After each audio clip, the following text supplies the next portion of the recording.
Josep Luis Trapero, head of the Catalan regional police force, arrives in court in Madrid to face possible charges of sedition. His officers had declined to enforce a court order against the referendum. Juan Medina Reuters Madrid, the independence-minded Catalonia region tried again Monday to dodge the question of whether it has declared a formal break with Spain, calling instead for talks and listing its grievances against Madrid's leaders. The lack of clarity elicited a terse and frustrated response from Spain's justice minister. Not valid, Rafael Catala said amid warnings from federal authorities that their patience was wearing thin more than 2 weeks after Catalonia backed secession in a referendum. Catalonia's president, Carles Puigdemont, has carefully avoided a specific declaration of independence, which could trigger harsh measures by Spain, including a takeover of Catalonia's security forces. Spain had given Puigdemont until Monday to clarify the region's status. The question was clear, but the answer is not, Catala told reporters. Instead, Puigdemont appeared to be trying to buy more time. In a letter to Spanish Prime Minister Mariano Rajoy, Puigdemont declined to answer the question, calling instead for 2 months of dialogue and a halt to what he called Spain's repression of Catalan citizens and institutions. Soraya Sáenz de Santamaría, Spain's deputy prime minister, also rejected Puigdemont's letter. She called his appeal for dialogue not credible. Any further conversation should take place in the Spanish parliament, not between a particular region and the central government, she said.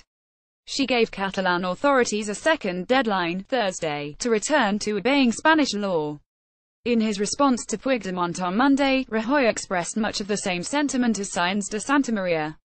Your cries for dialogue in the name of Catalonia are not credible, when you refuse to speak with an important part of that society through its legitimate representatives, who, as you have said, hold fewer seats in parliament, but, as you have hidden, correspond to a larger number of citizens in terms of votes, the Prime Minister wrote in a letter circulated in Spanish media. Last week, Puigdemont presented the results of the October 1 referendum in Catalonia, Spain's wealthiest region. He affirmed Catalonia's right to be an independent country, before immediately delaying the secession process to allow for dialogue.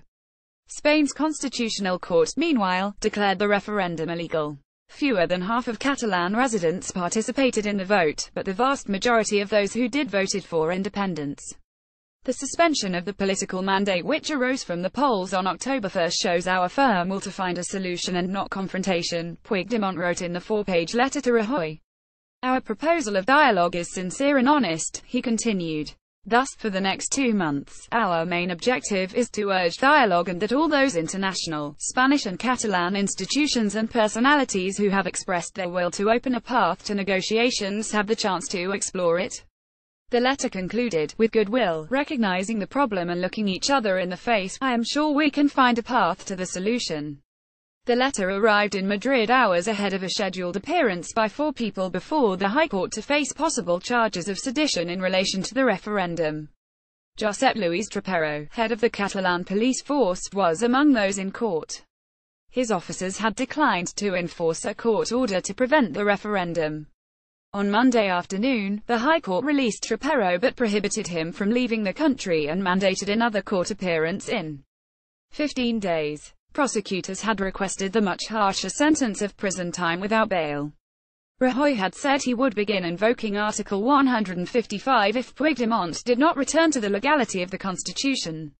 Article 155, known in Spain as the nuclear option, allows wide-ranging measures to uphold Spanish law in a renegade region, including assuming control of the police force and holding elections.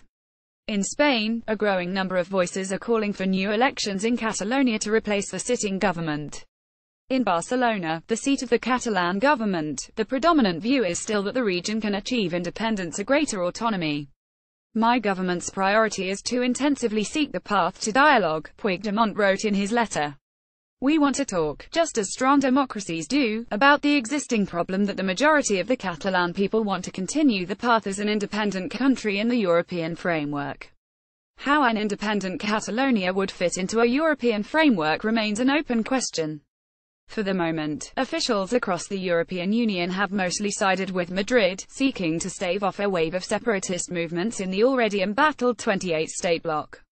While many EU leaders have said that the referendum is an internal Spanish matter to be settled by Spanish authorities, other officials, notably in France, have said that their governments would not recognize a newly independent Catalonia. Macaulay reported from Paris.